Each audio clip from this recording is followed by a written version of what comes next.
Good evening. Chief Justice Renato Puno, Sr., Supreme Commander, Knights of Rizal, and other members of the Supreme Council, members of the Knight of Rizal, honorable guests, my beloved countrymen. Your conferment upon me today of the Knight Grand Cross of Rizal, the highest degree which the Knights of Rizal could give any person with, is truly humbling. I must confess, however, that I suffer the sense of inadequacy, knowing that I stand before an assemblage of men who are suffused with patriotic fervor, deeply imbued with Dr. Rizal's ideals and visions, and dedicated to the diffusion of his writings and teachings. Tell me, how does one relate appropriately to such people with lofty credentials? That is the circumstance under which I labor, and I can only hope that I do justice to the award that you bestow upon me today. My friends, when I threw my hat in the presidential ring, I knew that our country was beset with a multitude of problems, some minor, but mostly major. I did not know then how deeply ingrained and enormous those problems were. Nonetheless, and early on, I felt that there must be a meaningful change or reform.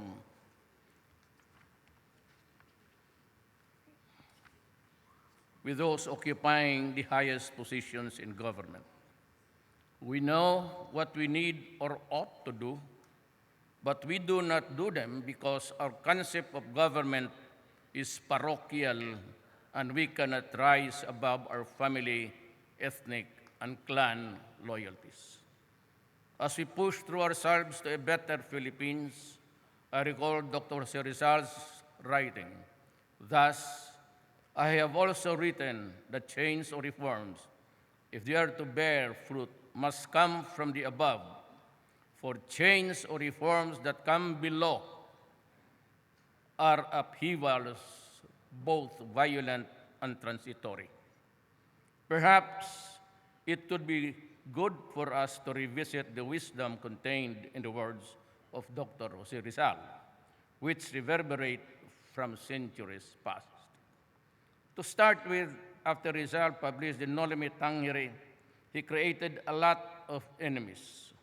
And Father Sanchez of the Society of Jesus, who feared for his life and safety and security, warned him of terrible consequences. He asked Dr. Rizal, "You do not fear the consequences of your boldness?" Rizal answered, "Father, you are a missionary. When you are on a mission, do your duty without fear of consequences. Are you not afraid to?" Father Sanchez retorted, "That is completely a different thing."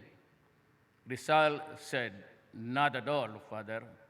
Your mission is to baptize pagans. Mine is to dignify men." In his letter to Resurrection Hidalgo, he said, "I have laughed at my misfortunes because nobody wanted to weep with me."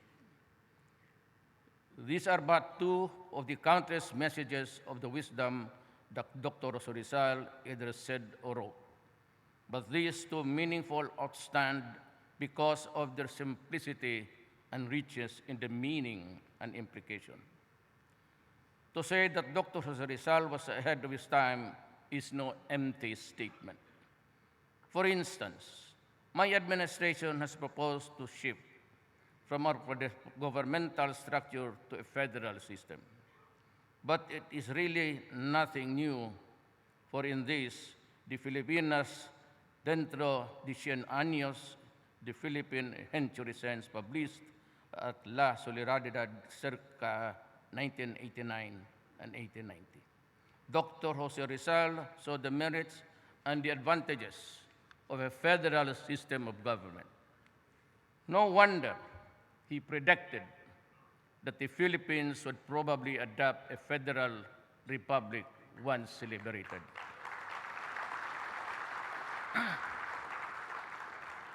For now, we do not need to discuss what these advantages are.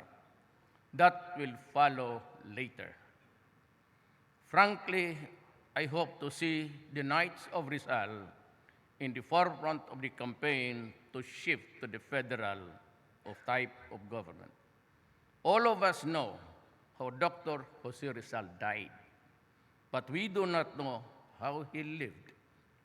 Men become heroes not so much because they have died, but more so of how they lived.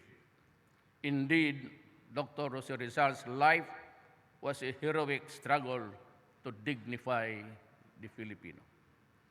As aptly said by Leon Maria Guerrero, it was when he was commissioned to write a brief of Dr. Jose Rizal's life that he discovered that the way Dr. Jose Rizal died was not so important as the way he lived.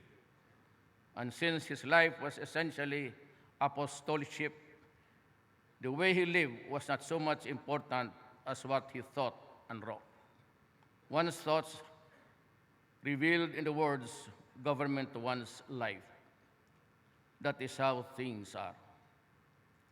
Dr. Jose Rizal is as relevant to us now as he was in this nation during his lifetime. His words echo and re-echo through the years, but sad to say, it seems that we have not profited enough from their wisdom. We need to re-examine our conscience along the lines of Dr. Jose Rizal. Rizal's thoughts, aspirations, and vision, and then decide whether we strengthen the bond that unites us as a people and nation or tear this country apart. Finally, let us not delude ourselves into believing that Dr. Jose Rizal was a faultless being because he was not. He was mortal like us. Summing up the person that Dr. Jose Rizal was, Leon Maria Guerrero in 1961 award-winning biography of Dr. Jose Rizal entitled The First Filipino. Rizal was not perfect, and he was not always right. But I trust that those who read the story of his life will perceive that his humanity is precisely the secret of his greatness.